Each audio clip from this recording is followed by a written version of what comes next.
Olá, hoje, hoje preparei este vídeo como uma viagem. Uma viagem que começa com uma pergunta simples, confronta a cultura materialista e a fabricação do outro. Passa da crítica para a responsabilidade pessoal e termina numa visão prática da unidade. Unidade não como uma utopia sentimental, mas como uma nova forma de viver e organização social, organização da sociedade. Para que cada um de nós possa refletir sobre o propósito da vida e aquilo que a vida nos oferece. Então começo por esta frase: a Terra é uma só.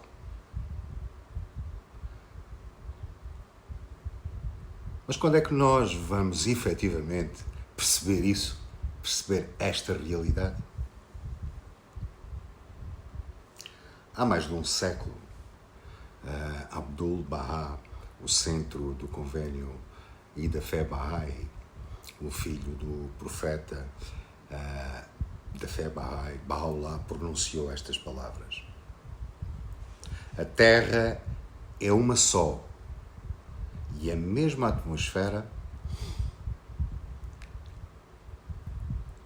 a envolve. Deus não estabeleceu qualquer diferença ou qualquer preferência entre os seus habitantes humanos. Foi o próprio homem que lançou os fundamentos do preconceito, do ódio, da discórdia entre os seus semelhantes, ao considerar as nacionalidades separadas em importância e as raças diferentes em direitos e privilégios. Vejam a profundidade e a realidade desta afirmação. Esta afirmação que tudo contém toda a realidade humana. A passagem, podemos encontrar esta passagem em vários textos, mas na promulgação da paz universal, ela pode ser, em algumas das palestras, ela é referenciada. Aquele livro que fala das palestras que Abdu'l-Bahá proferiu na sua viagem ao Ocidente. Vamos então parar um pouco para pensar nisto. A Terra é uma só. Parece uma afirmação demasiado simples ou simplista. Parece até que uma criança a compreende com relativa facilidade. O problema é que os adultos complicaram tanta vida que, aparentemente, precisamos de conferências internacionais, tratados, milhares de páginas de legislação e discursos de 2, 3, 4 horas para compreender aquilo que uma criança percebe olhando apenas para um globo da superfície terrestre. Só temos um planeta. Não existe uma terra para os europeus, outra para os asiáticos, ou uma terceira para os africanos, e uma pequena terra VIP com acesso reservado apenas para os mais ricos. Não, nada disso. Essa não é a realidade da criação. Essa não é a realidade deste planeta único e singular. É a mesma Terra. E nessa mesma terra circula o mesmo ar.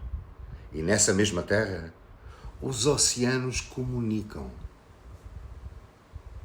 Os rios atravessam as fronteiras. As nuvens, felizmente, ainda não aprenderam a pedir passaporte quando passam de um espaço para o outro. Imaginem o que é que acontecia se elas aprendessem a tirar passaporte. Uma nuvem aproxima-se da fronteira. Documentos, por favor. Não tenho, diz a nuvem. Então, não pode chover aqui. Vejam o quanto ridículo, o quanto patético e absurdo isto é. Mas a verdade é que, em muitos aspectos, foi precisamente esse absurdo que o homem fez em relação à humanidade. Criaram-se fronteiras necessárias para a administração dos países. E depois transformamos essas fronteiras, sabem aonde? Em fronteiras dentro do coração humano. E talvez seja esse o nosso grande problema. Não termos países. Não termos países e termos transformado o amor ao nosso país em desconfiança em relação aos outros povos. Não temos culturas diferentes. Mas imaginamos que diferença significa superioridade ou inferioridade. Não temos identidades particulares. Mas esquecemos a identidade maior que contém todas as outras. Já viram o absurdo? Porque todos e cada um somos seres humanos. O mundo cresceu materialmente. Impõe-se esta pergunta. Mas será que crescemos humanamente? O tempo em que vivemos é absolutamente extraordinário. A desmaterialização do tempo e do espaço permite-nos conversar instantaneamente com alguém do outro lado do mundo. Podemos ver num telemóvel, num pequeno aparelho que transportamos connosco no nosso bolso a todo o momento, imagens transmitidas do outro lado do continente, a milhares de quilómetros de distância, no mesmo momento. Temos máquinas capazes de calcular em segundos aquilo que era necessário anos e anos e anos de trabalho humano para chegar ao resultado. A genialidade humana criou tecnologias extraordinárias, a tal ponto que fazemos viagens espaciais e neste momento já estamos para colonizar a Lua e visitar Marte. Conhecemos o interior da célula, desenvolvemos inteligências artificiais. Mas existe uma pergunta incómoda. Será que todo este avanço nos tornou mais humanos? Olhem para as televisões. Ou apenas nos tornou mais poderosos? Tornou mais poderosos os instrumentos disponíveis para os seres humanos que ainda não aprenderam completamente a dominar o egoísmo, o preconceito a ganância e o desejo de poder. Já viram? É como... Olha, é como entregar um automóvel cada vez mais potente a um condutor que é a humanidade, uma humanidade que ainda discute se vale realmente a pena aprender a usar os travões. Já estão a ver o que é que isto está, não é? O problema definitivamente nunca pode estar no automóvel, nem está no automóvel. O problema está na direção. O progresso material é necessário. O progresso material significa o progresso, pode significar o progresso civilizacional e social. A ciência é indispensável. A tecnologia é a expressão mais elevada do engenho humano e é uma extraordinária expressão da inteligência humana. Mas o problema começa verdadeiramente quando o ser humano começa a acreditar que possuir mais significa necessariamente ser mais. Quando o ser humano confunde preço com valor, visibilidade com importância, riqueza confundida com dignidade e fama confundida com grandeza. Pior de tudo, confundir poder com autoridade moral e consumo com felicidade. O ser humano, e temos vindo a criar uma civilização que muitas vezes pergunta: quanto é que tu tens? Antes de perguntar: quem és tu? Ela pergunta: o que fazes? Antes de perguntar: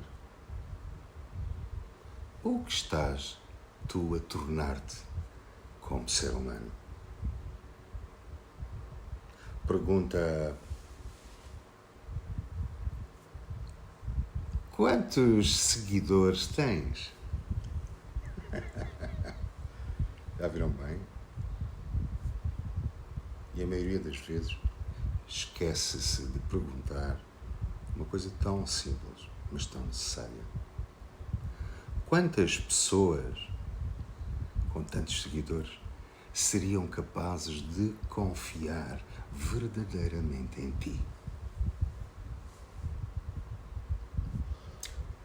Sim, porque há milhares de pessoas com dezenas de milhares de seguidores e essas pessoas não têm ninguém a quem telefonar às 3 da manhã. Se calhar, que isso entre nós, talvez seja uma pequena falha no algoritmo da civilização. Pois é. Estamos inseridos numa cultura de desumanização. A desumanização raramente começa com violência. Sabiam? Reflitam um pouco sobre isso. A desumanização começa muito antes. Começa na linguagem. A desumanização começa quando deixamos de ver uma pessoa e passamos a ver uma categoria. O estrangeiro, o pobre, o rico, o muçulmano, o cristão, o judeu, o negro, o branco, o imigrante, o refugiado, o conservador, o progressista, o da esquerda, o da direita. E assim se vai separando. Pouco a pouco, a pessoa desaparece. Desaparece por detrás de um rótulo. Queridos amigos, já pensaram o quanto perigoso é isto? Há algo absolutamente perigosíssimo nisto. Porque é muito mais difícil odiar alguém cuja história conhecemos. Não é verdade? É mais difícil desprezar alguém depois de nos termos estado sentados à mesma mesa. É mais difícil desejar sofrimento a uma população inteira quando conhecemos o nome de uma mãe, de uma criança, de um professor, de um médico ou de um agricultor. Não é? Já pensaram? Por isso, toda a cultura de ódio precisa, primeiro, de simplificar o ser humano. Pensem bem nisto e observem no vosso cotidiano e observem também no vosso interior. E com esta maneira de estar, transformamos o outro numa caricatura, num número, num grupo, numa ameaça aberta ou abstrata. É como se alguém dissesse: não te preocupes em conhecer o teu vizinho que vive ao teu lado. Nós já preparamos uma opinião sobre ele para te entregar, para ti. Sem nunca nos preocuparmos em conhecer verdadeiramente quem está ao nosso lado. E nós, muito ocupados, para responder às solicitações desta vida material, respondemos: obrigado. Assim pouco tempo. Assim já sei quem ele é. Vejam bem o absurdo e a ignorância e a estupidez. Talvez seja precisamente este um dos maiores perigos do nosso tempo, que cada ser humano e toda a humanidade está confrontada. Ter opiniões demasiado rápidas sobre pessoas que nunca conhecemos e problemas que verdadeiramente nós nunca estudamos ou procuramos estudar. Queridos amigos, a realidade humana é muito complexa. Mas há uma coisa que o preconceito é. Sabem o que é? O preconceito é muito preguiçoso. E sabem porquê? Porque o preconceito não procura saber a verdade, não investiga, não pergunta, não escuta. O preconceito, a única coisa que faz é classificar. E em seguida, arma-se em juiz e condena. Queridos amigos, uma humanidade tecnologicamente unida e espiritualmente fragmentada é aquilo que estamos a viver. Existe uma enorme contradição nestes termos e neste tempo em que estamos a participar.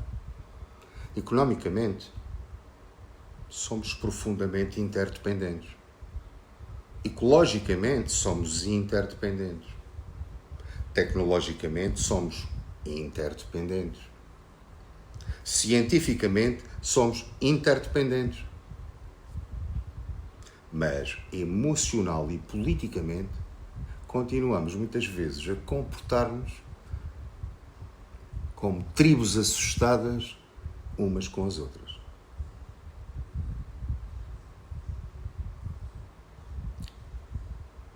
O planeta tornou-se uma vizinhança. Mas nós ainda não aprendemos completamente a ser e a tornar-nos bons vizinhos. Baha'u'lláh, manifestante divino para os nossos tempos, declarou: a Terra é um só país e a humanidade os seus cidadãos. Como o mundo seria diferente se este entendimento e esta cultura se estabelecesse nas vidas de todos. A literatura Bahá'í apresenta esta visão de cidadania mundial, não como a destruição do amor legítimo ao próprio país, nada disso, mas sim como a amplificação da lealdade de abranger a humanidade inteira. É uma diferença do dia, da noite, da luz para a escuridão. Esta escuridão que o homem tem vindo a construir. Queridos amigos, isto é fundamental. A unidade da humanidade não significa apagar culturas. A unidade da humanidade não significa que todos devemos comer a mesma comida, usar a mesma roupa, ouvir a mesma música e pensar exatamente da mesma maneira. Como dizem os nossos amigos muçulmanos, Inshallah, graças a Deus. Imaginem 8.000 milhões ou 9.000 milhões de pessoas com a mesma opinião. Toda a população da Terra.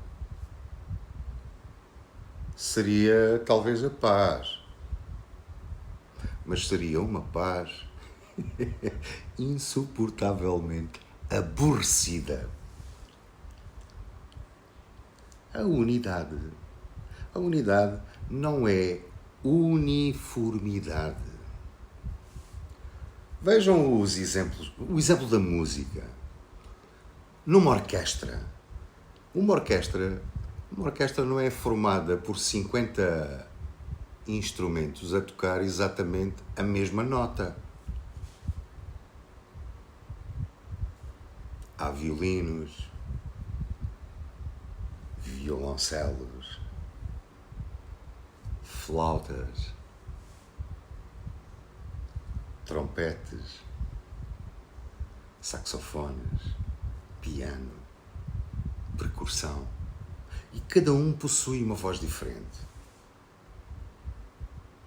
E o segredo numa orquestra não é eliminar as diferenças. O segredo é aprender a produzir harmonia. Este exemplo é bem elucidativo. O mesmo acontece com a humanidade. Já viram a riqueza que é a humanidade? Termos pessoas tão diferentes. Não há nada na criação que seja igual, não há uma coisa igual à outra.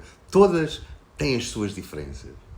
O problema nunca foi sermos diferentes, porque a própria criação criou a natureza e deu a sua individualidade a cada coisa.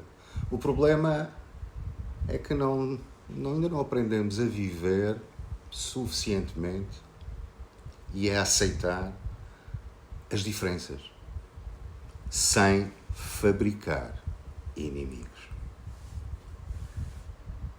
Lembrem-se desta imagem de orquestra. Na sociedade de hoje, o materialismo precisa sempre de nos convencer de que nunca somos suficientes. Porque vivemos numa cultura excessivamente materialista. E uma cultura excessivamente materialista precisa manter-nos permanentemente insatisfeitos. Sabe porquê? Porque uma pessoa satisfeita compra menos coisas desnecessárias. Já se deram conta disso?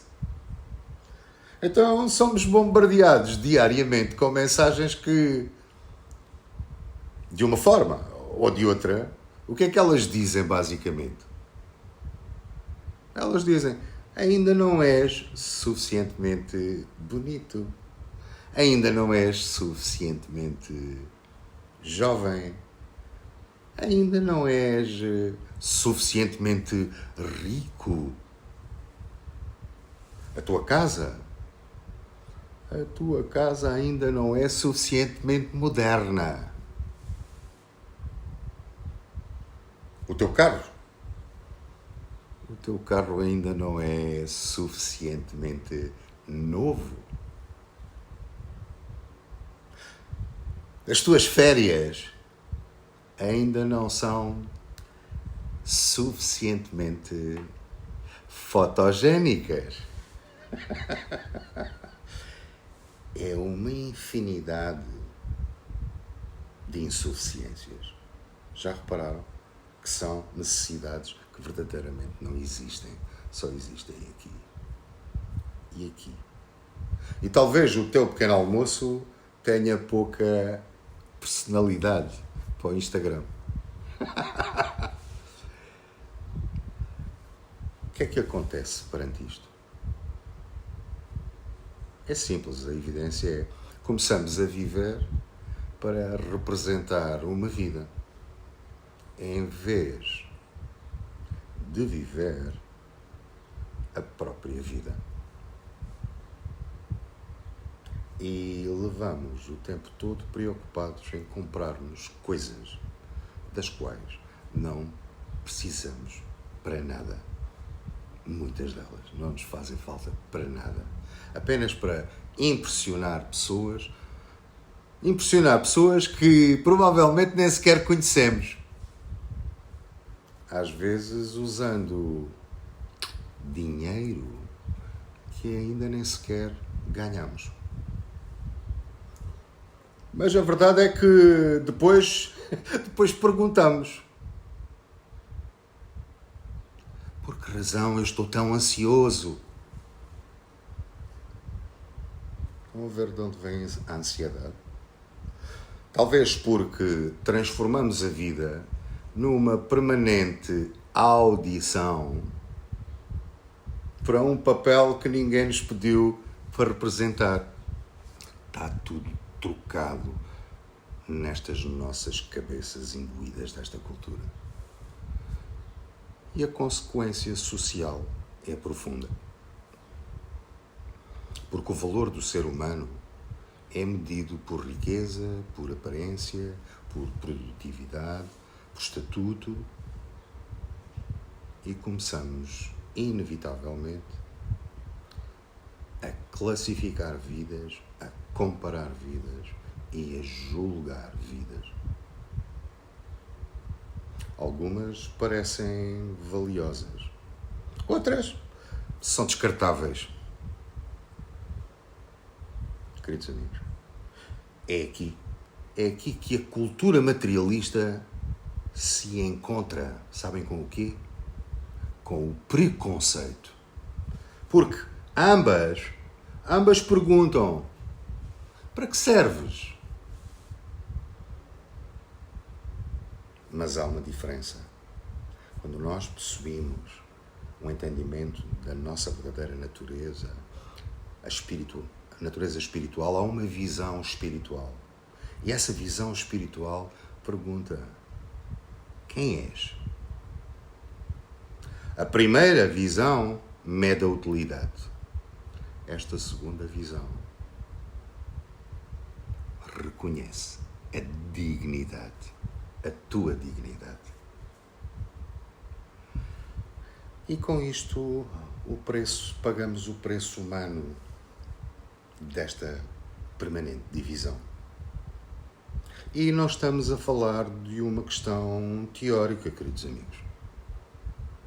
Deixa-me dar-vos alguns dados. No final de 2025, cerca de quase 120 milhões de pessoas, 120 milhões de pessoas permaneciam deslocadas à força no mundo, espalhadas pelo mundo. Segundo dados publicados pela Agência das Nações Unidas para os refugiados. É a realidade. Esta realidade está à nossa frente, na nossa casa comum, no nosso planeta. Ao mesmo tempo que isto acontece, as despesas militares mundiais atingem valores absolutamente astronómicos. Trilhões de dólares em 2025, próximo dos 3 trilhões de dólares. No 11º ano consecutivo de crescimento global que estamos a verificar. Reparem bem a contradição das escolhas políticas. Este tipo de despesa vem crescendo sucessivamente há mais de 10 anos e estamos a atingir uma realidade absolutamente inominável no crescimento que se prevê já para o próximo ano. Não digo isto para apresentar uma equação simplista, amigos. Isto é a realidade dos factos. Queridos amigos, o mundo é verdadeiramente complexo, porque o ser humano é complexo. Os Estados têm responsabilidades legítimas de segurança. Mas, já viram bem, estes números obrigam-nos a fazer uma pergunta moral. Com este comportamento, com estas escolhas, que tipo de civilização nós estamos a construir? Comprar armas para quê? Para a paz? É o que dizem, mas é para a guerra. Somos extraordinariamente eficientes. Sabem a fazer o quê? A financiar a desconfiança. Mas somos absolutamente lentos a financiar as causas profundas da paz. Temos recursos para construir maquinaria extraordinária e muita dela usada para destruir. Mas ao mesmo tempo existem crianças que continuam a crescer sem o alimento suficiente, sem educação e sem nenhuma segurança. Então, queridos amigos, a questão espiritual não é rejeitar o mundo material. Não, a questão espiritual é colocar o mundo material ao serviço da família humana, do ser humano. O dinheiro é uma ferramenta, é um meio, não é um fim. A tecnologia é uma ferramenta, é um meio, não é um fim. E o poder político deveria ser também uma ferramenta e um meio, e não um fim para alcançar o poder e permanecer no poder e dirigir e controlar e determinar.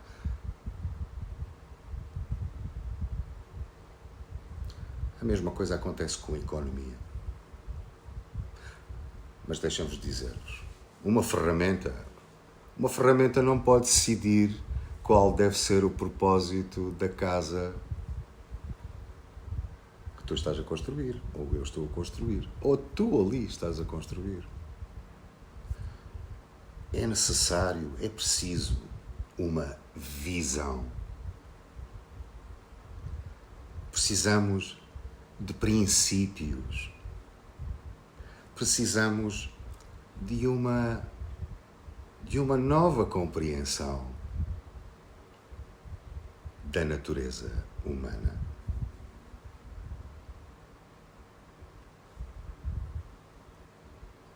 Mas como é que se muda uma cultura? Esta é a grande pergunta. Porque a cultura que vivemos levou-nos ao estado a que estamos a assistir a estas disparidades e estas injustiças. É relativamente fácil terminar um vídeo dizendo: precisamos de mais amor. Algum de vocês discorda? Tenho quase a certeza absoluta que toda a gente concorda. Depois desligamos o vídeo. E 5 minutos depois estamos a discutir, se calhar no grupo da nossa família, por causa de uma mensagem que foi enviada, imaginem, em 2019. Portanto, precisamos aprender e agir de forma a transformar princípios numa prática recorrente, numa prática diária. A unidade da humanidade precisa de entrar na nossa casa, na nossa linguagem, no nosso trabalho, no modo como a cada dia usamos e fazemos uso dessa ferramenta, desse meio que é o dinheiro, na nossa presença digital, na educação que nós passamos às nossas crianças, nas instituições com as quais nos relacionamos e alguns de nós trabalham. E, finalmente, nas relações entre os povos e as nações. Mas, acima de tudo, no nosso coração. Então vamos começar pelo mais difícil. Vamos começar por nós próprios. Então, eu vou enumerar 7 mudanças. Primeira mudança: aprender a ver o ser humano antes do rótulo. Vamos fazer um exercício. Quando encontrarmos alguém muito diferente de nós, qual é normalmente a primeira coisa que procuramos? É a diferença? Ou a humanidade comum que existe em cada um de nós?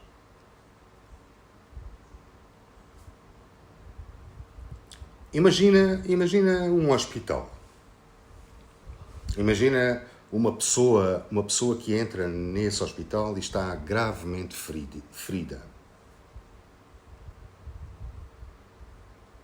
Será que o médico pergunta primeiro, por exemplo, qual é o seu partido político? Em quem votou? Qual é a sua nacionalidade?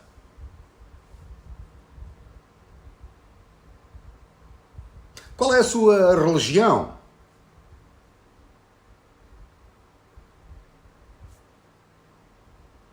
Não, o médico não faz nenhuma destas perguntas. E não faz nenhuma destas perguntas porque ele, a única coisa que vê à sua frente é um ser humano que precisa de cuidado. Queridos amigos, talvez a humanidade precise apenas de aprender a recuperar e a ser educada para esta necessidade, desta urgência moral. Precisamos como do pão para a boca, de voltar a olhar para o outro e pensar, antes de todas as diferenças que possam existir em nós, entre nós, existe aqui uma vida, existe aqui uma consciência, existe aqui uma história. Alguém que sofreu, alguém que amou, alguém que tem medo, alguém que deseja ser respeitado. Isto pode começar numa conversa muito simples. Já repararam? Antes de responder agressivamente, podemos perguntar: por que razão esta pessoa pensa assim? Não necessariamente para concordar com ela. Não. Mas para algo muito mais profundo, muito mais valioso, muito mais prático, em direção à paz. Apenas para procurar compreender. Compreender não é concordar. Escutar não é rendermos-nos. Ter empatia não é abandonar princípios. Pelo contrário, é tornar exatamente os princípios mais humanos. Reflitam sobre isto. E experimentem fazer este exercício. Segunda mudança. Aprendermos a recusar o comércio. O comércio, sabem do quê? Do ódio. O ódio hoje tornou-se muitas vezes num produto extremamente rentável. Já se deram conta? Tudo aquilo que divide é rentável. A indignação chama a atenção. A humilhação, essa, é mais rápida que um carro de Fórmula 1. Circula com uma rapidez enorme. A mentira emocional, com a mesma rapidez, viaja depressa. E cada um de nós precisa de decidir, tomar uma decisão. Faça isto. Vou alimentar isto ou escolho não participar nesse processo de alimentação? Antes de partilhar uma mensagem, eu devo perguntar: é verdadeira? É justa? Será que é necessária? Será que ela vai ajudar a compreender? Ou vai apenas aumentar e alimentar o ódio? Estou a partilhar informação? Ou estou apenas a descarregar a minha raiva em milhares de desconhecidos e a alimentar a raiva dos outros? Queridos amigos, cada um de nós é hoje uma pequena estação de televisão. Já se deram conta? Algumas com audiências de 5, 10, 20 pessoas. Outras com milhares, dezenas de milhares, centenas de milhares, milhões. Mas todas transmitem alguma coisa. Então, queridos amigos, o que é que vamos fazer? O que é que devemos perguntar antes de fazer? A pergunta é: o que é que nós transmitimos? Paz. A paz não significa silêncio diante da injustiça. Muito pelo contrário. A justiça precisa de coragem. Mas podemos defender a justiça sem desumanizar o outro. Podemos denunciar uma ação injusta sem odiar um povo inteiro. Podemos confrontar uma ideia sem humilhar uma pessoa. Podemos discordar sem transformar a discordância numa guerra civil dentro do grupo do WhatsApp. Isso, por si só, já seria um grande avanço civilizacional.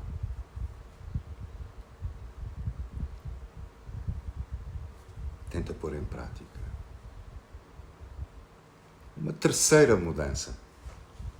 A terceira mudança é ensinar às crianças a cooperar ao invés de apenas competir.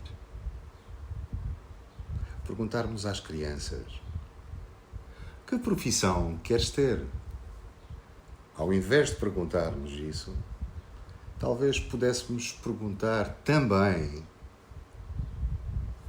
que tipo de ser humano tu queres tornar-te? Ensinamos matemática, claro, ciências, línguas, tecnologia, ciências. Tudo tem o seu papel, tudo é essencial. Mas é profundamente essencial também ensinar sobre a veracidade, sobre qualidades e virtudes, sobre a justiça, sobre a compaixão, sobre como criar um processo de consulta, sobre a cooperação, a moderação, o serviço, a responsabilidade. Porque uma pessoa extremamente inteligente, sem princípios, pode causar danos extremamente inteligentes. O conhecimento é uma força poderosíssima. Mas o conhecimento sem caráter fica sem direção. Não permite que nós possamos escolher a direção correta. E uma criança precisa aprender que o sucesso do outro não é necessariamente a derrota dela. Uma criança precisa de aprender e ter no seu coração que ajudar alguém não a torna inferior, nem a diminui, mas a engrandece e a eleva como ser humano. Que uma comunidade saudável não é construída por pessoas que perguntam apenas quando agem: o que é que eu ganho com isso? Mas também com o que posso contribuir. Esta é uma mudança também que nós podemos fazer no nosso cotidiano. Quarta mudança. E nesta quarta mudança há uma transformação. É transformar o dinheiro de senhor em servo. O dinheiro, queridos amigos, é necessário. Nós precisamos de trabalhar, precisamos de produzir, precisamos de prosperidade. E devemos alcançar essa prosperidade. A pobreza não deve ser romantizada, queridos amigos. O sofrimento material jamais pode ser considerado como uma virtude. Mas existe uma diferença entre possuir coisas e ser possuído por essas coisas. Verdade ou não? Então, a pergunta é: Quem é que manda em quem? Tu tens dinheiro? Ou o dinheiro tem-te a ti?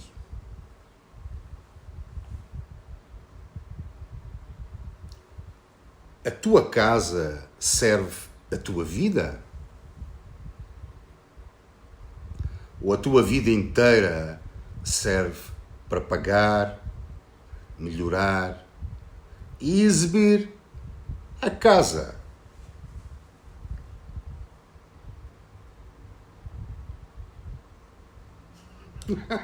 Ficamos até um pouco, às vezes, estupefactos com a simplicidade das verdadeiras questões que podemos fazer a nós mesmos e que nos vão ajudar a compreender onde estamos, quem somos e para onde queremos ir. Outra pergunta. O trabalho sustenta o teu propósito? Ou o trabalho tornou-se o teu único propósito? Queridos amigos, uma sociedade que se constrói espiritualmente em direção à maturidade precisa discutir economia, não apenas em termos de crescimento, mas essencialmente em termos de justiça, dignidade, oportunidade e serviço ao bem comum. E sabem onde é que isso começa? Onde começa verdadeiramente? Começa na família.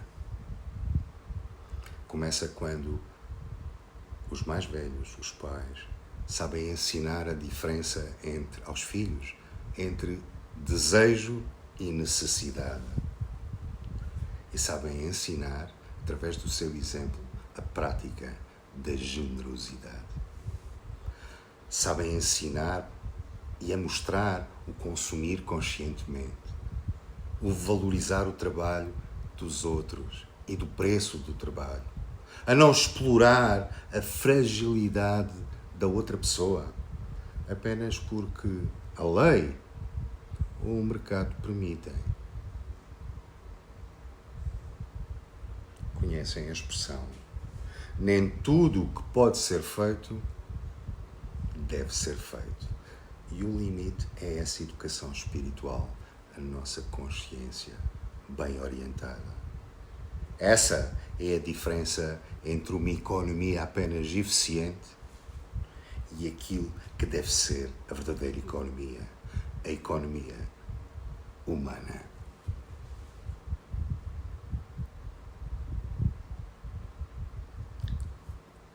Quinta mudança. Como aprender a desenvolver e a criar verdadeiros espaços de encontro. É que, sabem, esta é uma verdade. O preconceito cresce no isolamento. Já se deram conta disto? Por isso, precisamos aprender a criar comunidades onde pessoas diferentes realmente se encontrem. Não apenas virtualmente, queridos amigos. Não. Lembram-se da vizinhança, de conhecer o nosso vizinho? Pessoas de idades diferentes, de culturas diferentes, de maneiras, de estatutos diferentes, de classes sociais diferentes, de culturas diferentes, de religiões diferentes. Precisamos aprender a juntar-nos, a sentar-nos juntos, a conversar, a ter uma conversa significativa como esta que eu estou a tentar ter convosco, a servir juntos a pensarmos para procurar resolver problemas comuns juntos. Porque há uma diferença enorme entre discutir os pobres e conhecer a Dona Maria, aquela senhora, nossa vizinha, que criou 3 filhos sozinha. É que existe uma diferença entre discutir os imigrantes e conhecer o Ahmad ou o Ali ou o Sharim, que deixou tudo lá na terra dele para vir para cá para salvar a sua família. Existe uma diferença entre discutir os jovens de hoje e sentar-se com eles durante 2 horas e ouvi-los, escutá-los. Aliás, queridos amigos, talvez seja esse de facto o grande problema. Toda a gente fala dos jovens, mas já repararam que pouca gente conversa com os jovens, empreende conversas significativas com eles, para saberem como eles pensam, como eles se sentem, quais são as suas ambições, o que eles veem que está certo, que está errado, para onde é que eles querem ir, o que eles gostariam que fosse.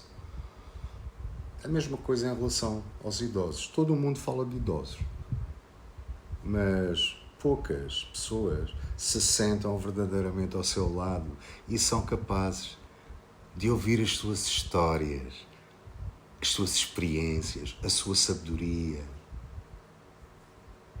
É a mesma coisa com as comunidades. Mas comunidade, a comunidade, para ser comunidade, exige uma coisa perigosa. Perigosa e revolucionária. Precisa sair de casa. Vejam, estas mudanças começam a construir alguma coisa. E a mesma coisa entre as nações. O mesmo princípio que se aplica entre duas pessoas, tu e eu, precisa amadurecer até alcançar as relações internacionais. Nenhuma família saudável funciona verdadeiramente se cada membro acreditar que só estará seguro quando todos os outros estiverem fracos. Já repararam? Isto não é tão óbvio. Nenhum condomínio sobrevive, é capaz de sobreviver se cada apartamento mantivesse o seu próprio exército no corredor. Imaginem a reunião de condomínios. O senhor do terceiro andar comprou um tanque. Então nós precisamos de 2 tanques. A senhora do quinto andar, aquela senhora lá de cima do quinto andar, instalou mísseis na varanda. O que é que nós vamos fazer? Então vamos colocar uma piscina, um submarino lá embaixo da piscina. Desculpa, é o ridículo, mas é mesmo para ser ridículo. Ao fim de algum tempo, talvez todos estivessem muito mais seguros. Mas deixava de existir condomínio. Queridos amigos, a humanidade precisa de aprender e de criar e de desenvolver instituições, mecanismos de consulta para trocar opiniões, para resolver problemas comuns nas relações internacionais e onde se possam ser capazes de fazer uma leitura da realidade. Porque a segurança duradoura de uma nação está relacionada com a segurança de todos. Os problemas globais não exigem individualismo, exigem cooperação global. O que a humanidade está a fazer à nossa casa comum, ao nosso planeta, esta degradação ambiental, não reconhece fronteiras nem tem passaporte. As crises económicas também não têm passaporte, elas atravessam os países. As doenças atravessam os países e os continentes. E a tecnologia atravessa todas e quaisquer fronteiras. As migrações e os movimentos populacionais afetam regiões inteiras, sejam eles provenientes de guerra ou por desastres naturais. E a interdependência já existe.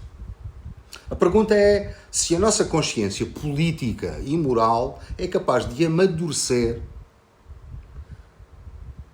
para encontrar e corresponder a essa realidade.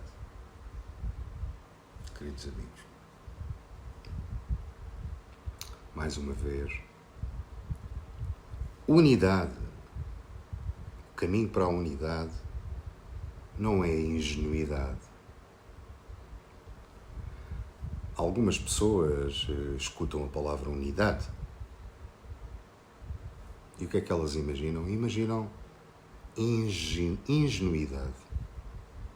Como se unidade significasse fingir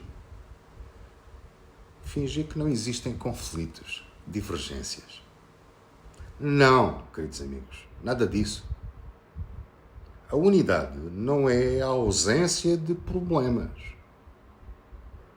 A unidade é uma nova maneira de resolver esses problemas.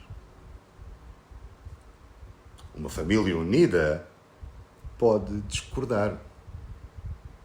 Uma comunidade unida pode e certamente que por momentos enfrenta conflitos no seu seio. Uma sociedade unida, dentro de uma sociedade unida, podem existir interesses diferentes e existem certamente. Então o que é que muda? O que muda é o método. Em vez de perguntar como posso derrotar-te, qual é o armamento que eu tenho que pôr à porta, tal qual no condomínio, aprendemos a perguntar de outra maneira e a fazer outra pergunta. Como é que podemos encontrar uma solução justa para este problema?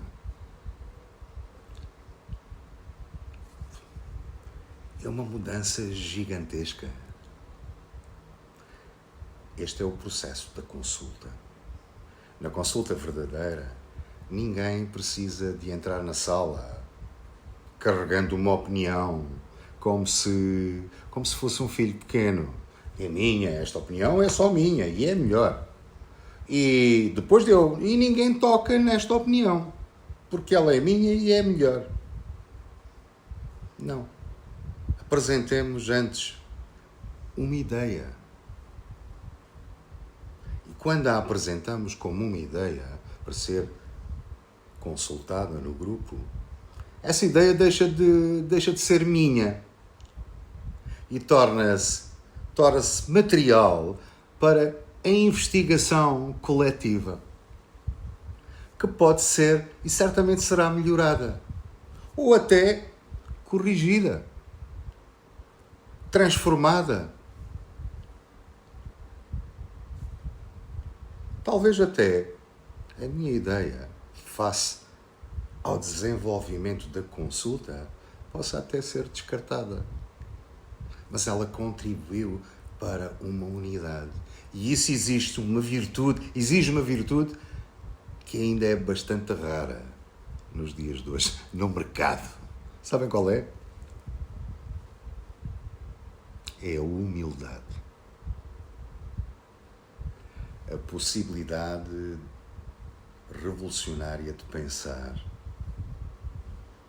talvez eu não esteja completamente certo.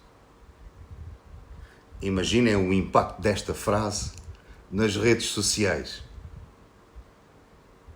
Provavelmente causaria uma falha temporária no próprio sistema. Queridos amigos, a revolução mais profunda de todas estas mudanças começa, sabem onde? No coração.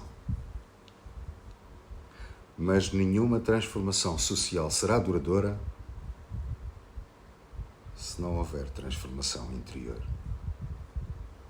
podem-se criar novas leis, sejam elas necessárias ou não. Podemos criar novas instituições.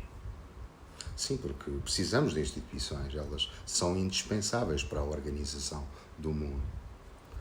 Mas o coração humano precisa também de ser educado e purificado daquelas coisas que o poluem. Porque, queridos amigos, uma pessoa preconceituosa encontra sempre novas formas de exercer o preconceito. Uma pessoa que se encontra dominada no seu propósito de vida pela ganância encontra formas cada vez mais sofisticadas de continuar a justificar e a perpetuar a exploração. Um ego sem educação espiritual consegue até transformar boas causas em instrumentos de superioridade pessoal. É por isso que a transformação da civilização precisa de duas dimensões. Precisa da transformação individual e da transformação social. Uma sem a outra é insuficiente. Porque não basta dizer: primeiro vou tornar-me perfeito e depois ajudarei o mundo.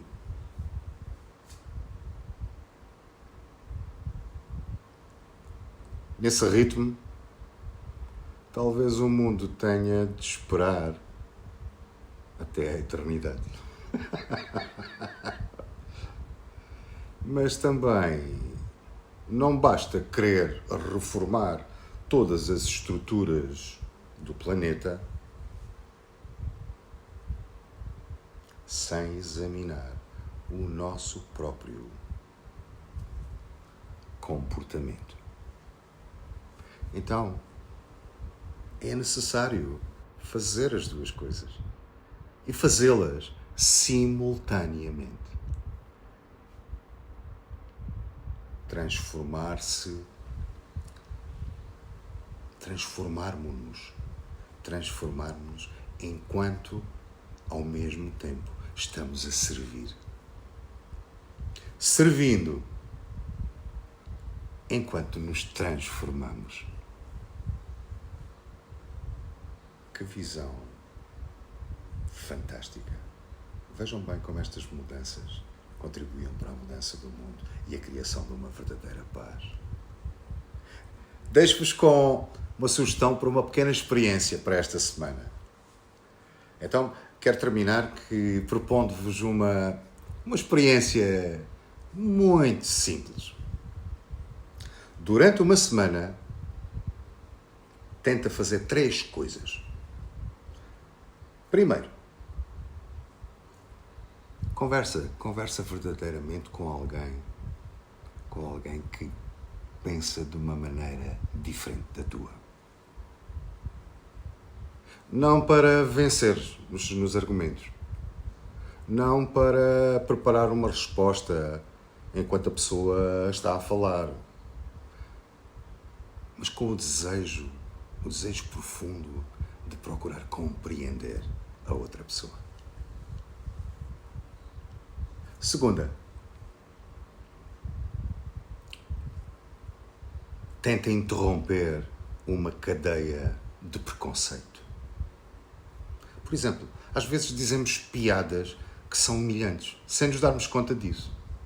Porque essas piadas acabam por fazer uma generalização injusta e vêm de informação falsa.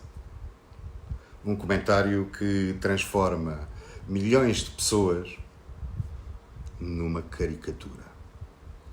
Já te deste conta que fazemos isso sem nos darmos conta? Não precisamos de começar uma guerra. Às vezes basta apenas perguntar: Será realmente justo dizer isto de toda a gente?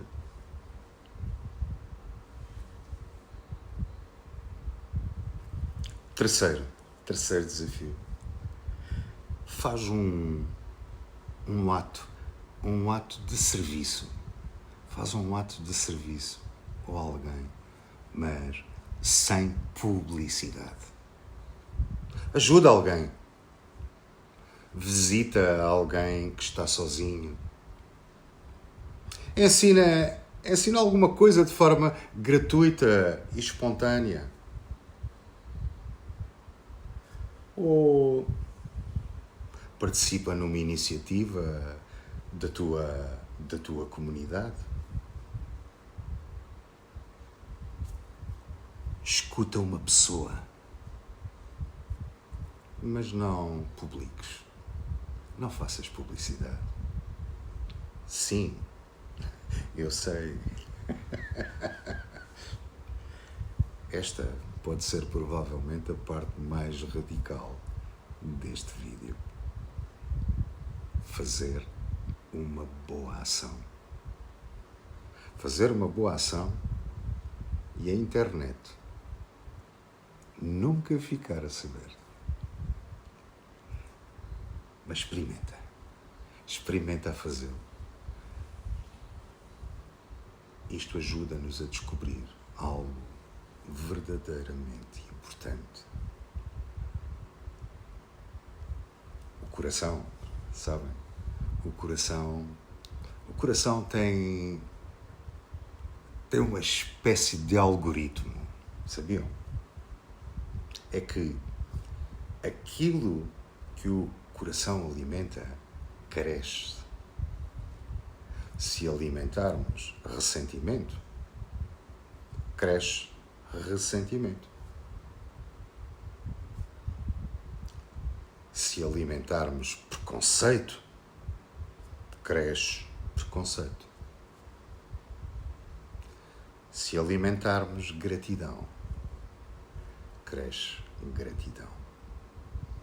Se praticarmos atos de serviço, cresce a nossa capacidade de servir. Se aprendermos a amar, cresce a nossa capacidade de amar. Já viram como a natureza criou esse algoritmo dentro do nosso coração? Queridos amigos, vou então fazer um fechamento e fazer uma conclusão. E a conclusão é que nós, a humanidade, precisamos crescer. Talvez a humanidade seja como um jovem que cresceu fisicamente muito depressa. Tem um corpo enorme e forte, uma força extraordinária, descomunal. Tem ferramentas que pode usar e que são poderosíssimas. Mas ao mesmo tempo ainda precisa amadurecer emocional e espiritualmente. Nós temos o poder para transformar o planeta.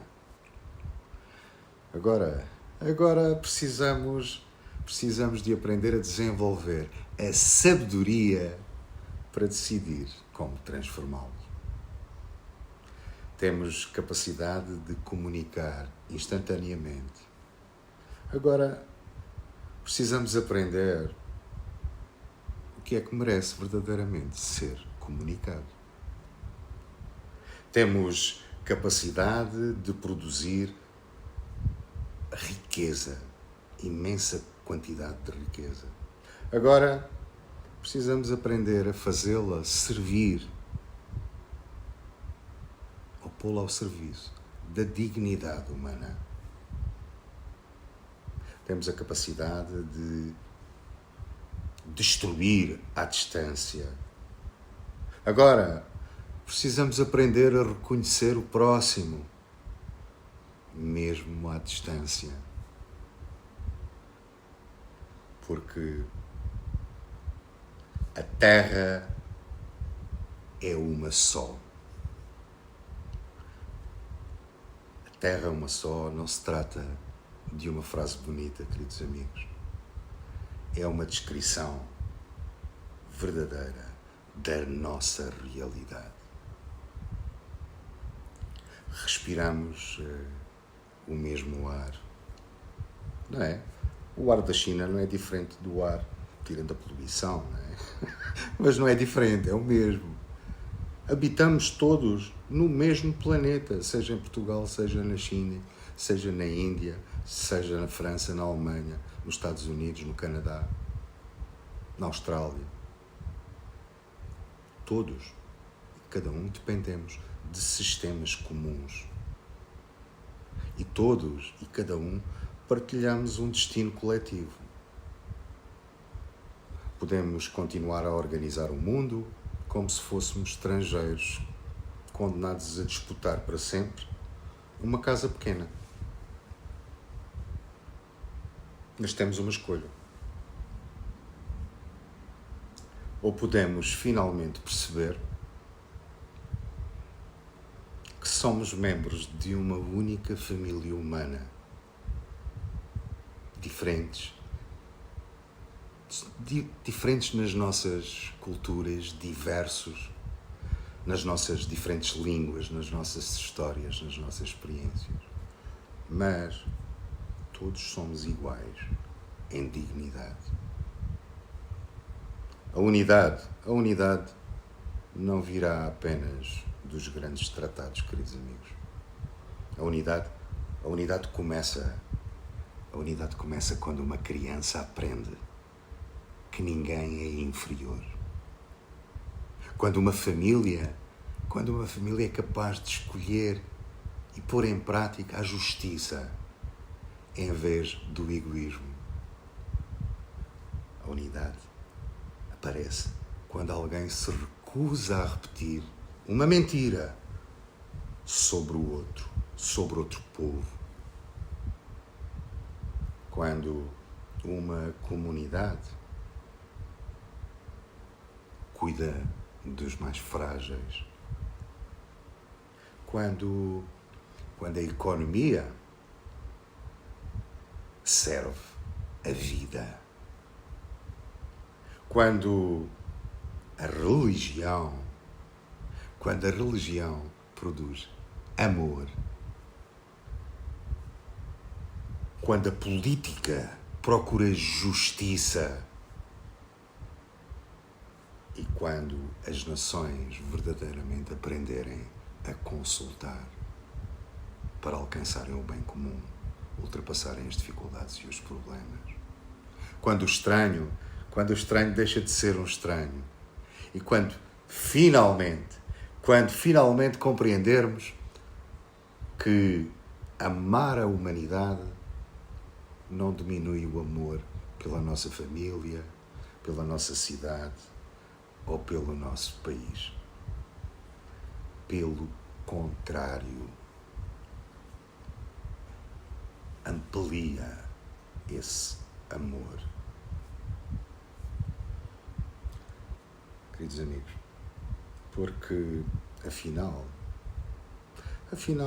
ninguém precisa apagar a luz da sua própria casa para ajudar a iluminar a rua. Talvez seja esta a grande tarefa espiritual do nosso tempo. A grande tarefa espiritual do nosso tempo é exatamente alargar o círculo do nós. Do eu para a família. Da família para a comunidade. De uma comunidade para a nação.